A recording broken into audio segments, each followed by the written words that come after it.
Hi guys, I'm Igor Saavedra and I'm in DaBelly.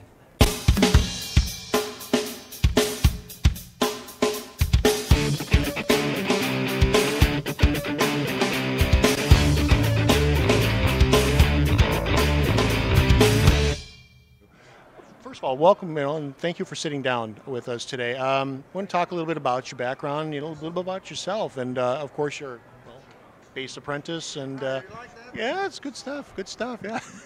First of all, Phil Jones. We just left the Phil Jones booth, and this is their first line of amplifiers that they have a signature model of.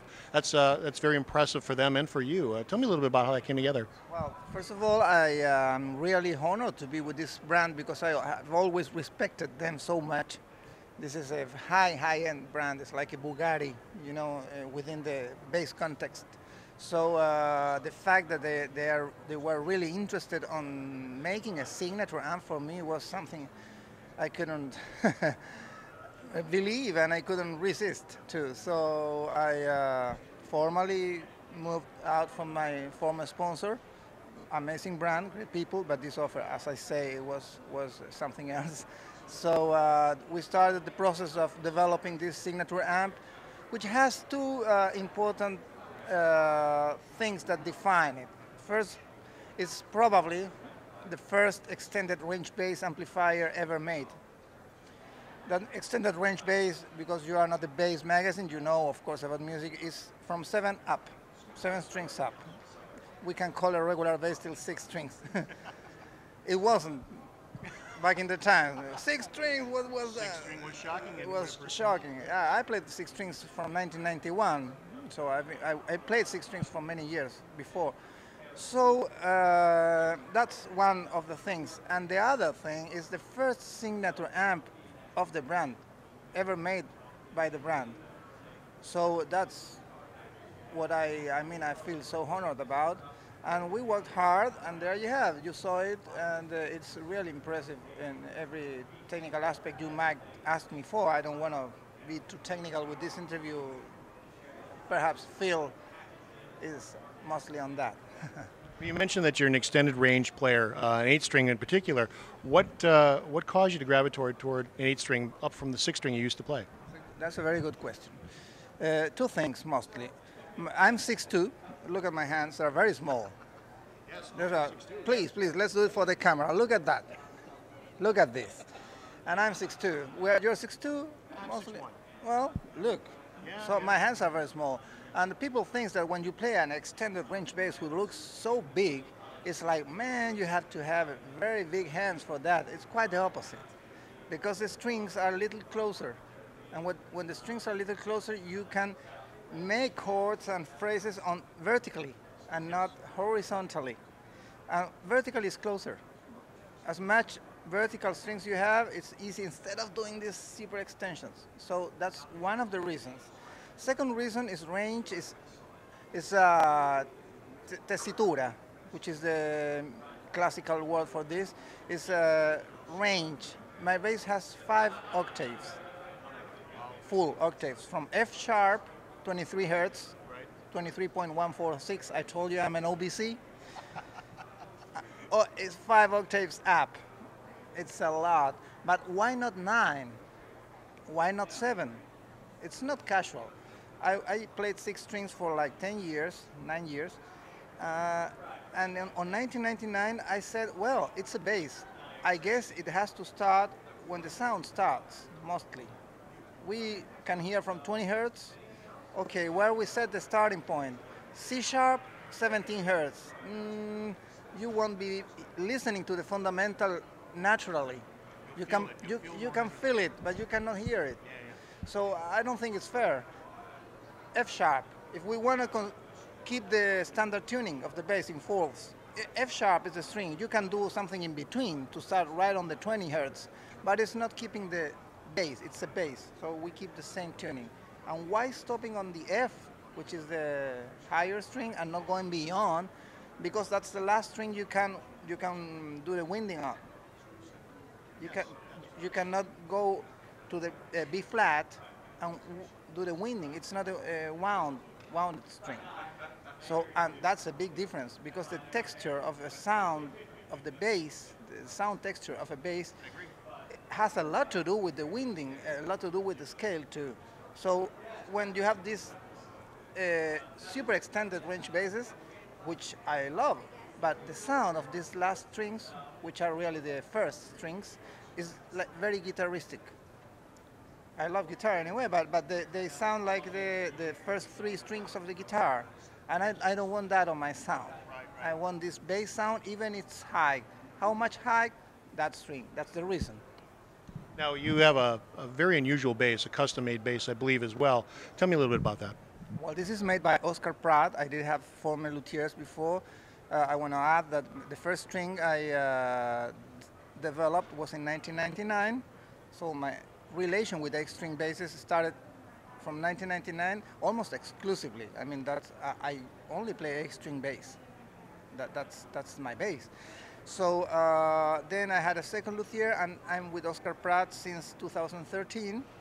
And we developed, I had an idea on my mind, which is a bass that you can disassemble, both wings, the lower wing and the top wing, and the headstock. And he said, okay, let's go for it. So he endorsed me. I'm very grateful with him for that. And we worked hard, and the results are there. This bass at the end is like something like that, narrow. It fits in every overhead compartment of the plane. It's very light. It has an amazing sound. You can reconfigure the wings. You can take maple wings and put ebony wings, and the sound is modified because of that. And the other characteristic of my basses is that I have never used knobs or any electronics on them. It's just the pickup and hot wire out. That's it. No effects really at all. It's just the sound of the bass. No, nothing. That's one of my characteristics as a musician. This is my tone and volume control, and I have no preamp, no knobs. In fact, my album is coming in April, and the name is Organic Bass.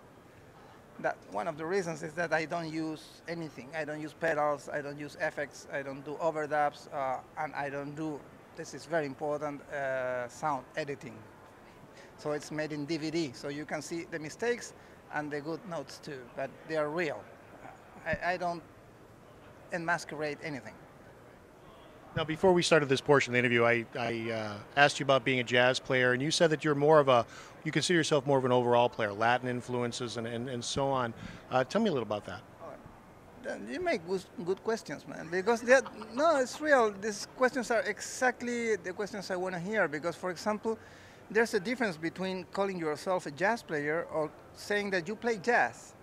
It doesn't mean that you will play jazz at a less level than a jazzist or a jazz player. It means that you don't see your life as a musician from the point of view of jazz. I consider myself, first of all, I try to be a good person, decent person. Second, I try to be a good artist. First, artist is the word. Beauty is about beauty. It's about proportion in general terms with everything, with the things you see, everything. Sculpture, painting. Then I consider myself a musician. And at the last, I consider myself a bass player. So that's my order. That's important because I see music from the high point I can reach. And jazz is within that. And so I take these amazing elements of jazz and I mix them with amazing elements of South American music, which are mostly the rhythmic elements. South America is so incredibly rich. Here in the States and in Europe, they know South America mostly because of Brazilian music, which is outstanding and beautiful. But we have the whole Spanish-speaking area of South America, which is Venezuela, Colombia, Ecuador, Peru, Chile, Argentina, Bolivia, Uruguay, Paraguay, a lot of countries, which is in the total bigger than Brazil, and super rich in music and different rhythms. The variety is outstanding. So when you mix the jazz harmonies with that, you come out with something really interesting on the bass, because it's good to add that I have oriented my career to be a bass soloist, concert player solo. No, like a guitar, classical guitar player, that's my thing. No, no band anymore. I love to play with a band. I did it for 25 years, but now this is my thing. It's playing in a theater, just me and my bass, no samples, no nothing, play bass. Yeah, it's kind of funny that sort of it leads into my next question. You on your bio, you have a very impressive list of collaborations, people you had actually sat down and played with, and that's amazing. But for me, what was amazing is you're playing with other bass players. One of the names that jumped at me was Lee Sklar. He's known mostly as a classic rock bass player. He plays with Clapton and Phil Collins and a lot of other people. It seems like an unusual pairing, you and him together. What exactly did you have a chance in doing with him, or how did that all work out? Well, Lee's an outstanding guy. In the specific case of Lee, this was not a super artistic statement we did, but it was a fun statement. I was invited to the Bass Player Live, which is considered to be the most important bass show in the States, and probably the most important, at least the most iconic in the world, because it's the oldest. You know, you have really big shows in Europe, but Bass Player Live is something. So no Southern bass player was invited to that. I was so lucky in 2011 to be invited by Mr. Chris Gisi, which is a senior editor of Bass Player magazine. And there was a concert of bass players at a very big theater. And it was Lee, it was me, it was, I remember Gary Granger. I don't know if you know names of, but it was James Jamerson Jr., it was Dave Ellefson of Megadeth. It was a lot of, very eclectic, as you can see, completely different. Dave Ellefson and me had nothing to do, but it was so beautiful, so beautiful. So that was how, it was not a concert of Lee and me, you know. But I mean, for me it was such a honor, because I remember when I was looking at Phil Collins on the TV, I was younger, with a beard, and it was, you see, for me it was more important than for him, for sure. I know you've been at Bass Player Live several years, and I actually saw the video of you on stage with the group, and it was impressive seeing everybody come out and do their part. It's always interesting to hear the voices of the bass and the many different styles that are all put together all on one stage, and it's always interesting. That's one of the cool things about NAMM. You get an opportunity to play with other people and see other people together in dynamics that you would never expect to see. So yeah, it's kind of fun. You mentioned you have an album coming out here in April. Tell me a little bit about that. Well, I'm 48 years old, turning into 49. It's important to say that because I was under pressure for that album for many years. But I take this emblem is the right word to say? Logo, because it's not a logo, it's not a commercial statement, it's more. So I didn't feel prepared, that's the only reason. People said to me, what are you saying? Well, I know what I feel, and I was not prepared for something like that because I wanted to do it like I mentioned, slightly mentioned. Complete takes, no editing at all. Video showing that it's not edited, so it's in DVD, and it's very challenging because it's challenging things. So I want to earn the right to do it like that. I want to take 30 seconds to mention somebody which is very important for me, which is Mr. Claudio Arrau. Claudio Arrau is the biggest musician ever appeared in my country. Claudio Arrau is considered one of the three most important concert piano players of 20th century. Rubinstein, Horowitz, and Arrau. I mean, it's perhaps the most important Beethoven interpreter of the 20th century. 400 albums. Wow. Find him, Arrau, Claudio Arrau. Is at the maximum level, top 3, Chilean.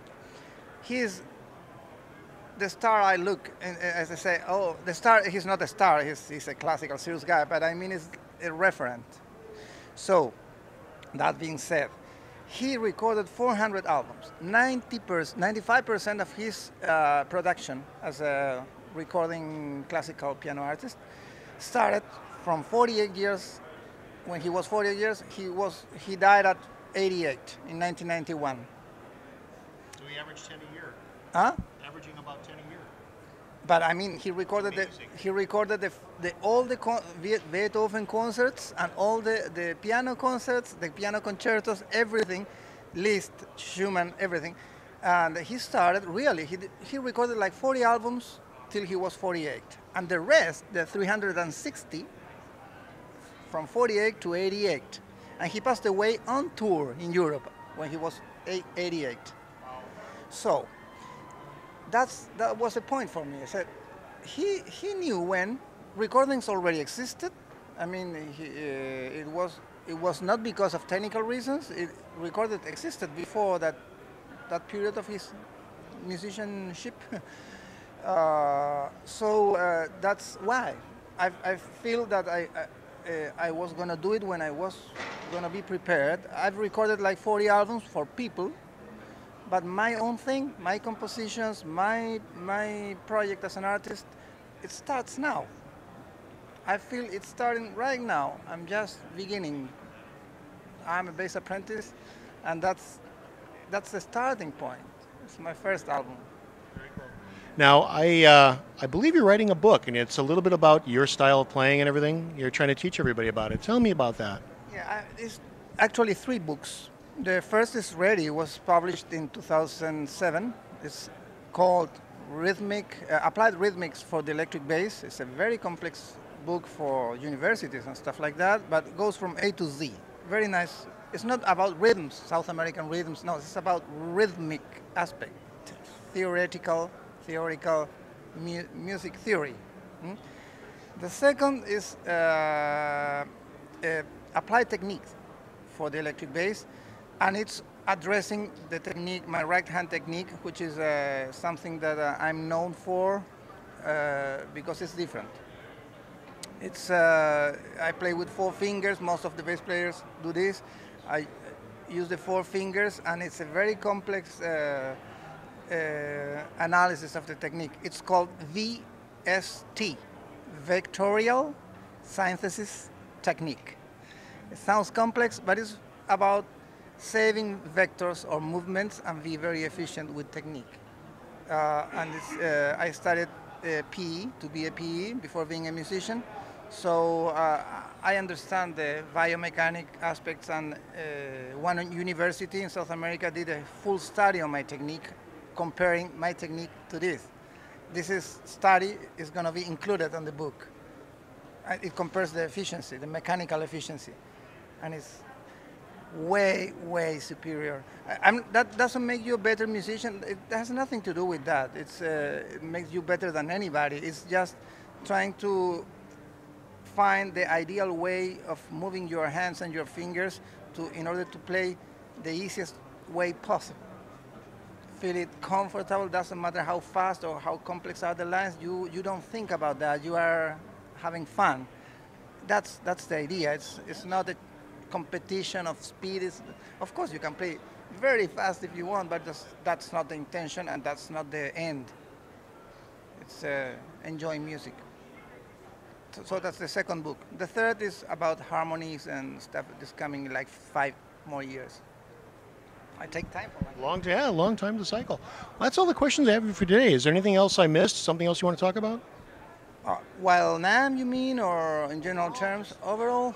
Well, I would like to say that some people know about this, but I started at 22, being a musician, and it's very old if you want to do a career as a soloist to start at 22. But it's never too late. I want to stress that. I mean, it's about being focused and always considering that you have to do things the right way, because if you don't do them the right way, they will come back to you in a very wrong way. As the same you give, the same you receive in life. So that's very important. Stay focused, and you can start in music. Doesn't really matter how old you are. It's not like sports. It's an art. So you just have to enjoy and learn, and then you die. Doesn't matter. But keep learning. That's the trip, the voyage. The trip is what really matters. There's not any specific end on the road of a real artist. It's not like a goal or something like that. Goals, no goals. Enjoy the ride. Enjoy the ride day by day. Very true. So I have some comics you can find out on the net. It's the Igor Adventures, that blogspot. Well, it's a blogspot. It's comics. They are done in South America. It's me and my friend. My bassist Octavius. That's his name, Octavius. You know, everybody knows my bass in South America as Octavius, even here in the States. So Octavius is my child, it's my kid, and I teach him. Say, hey Dad, what da da da da? Oh no, you don't have to do that. You have to do that. So there's some information, some nice stories to teach about life. Young people mostly, of course. So that's very encouraging. The new projects, well, this year 2015, I have to go to Germany for the Music Messe. I'll be probably playing at the Houston Jazz Festival. I will be playing in Nashville the middle of the year for the summer NAMM. Bass player live for sure at the end of the year. Several concerts in between in different places. I'm mostly focusing on promoting my up-and-coming first debut album, Organic Bass 1. Well, thank you for your time today. Appreciate it. Well, thank you. Thanks, DaBelly. You have a good show. Thinking my lips is once a wall.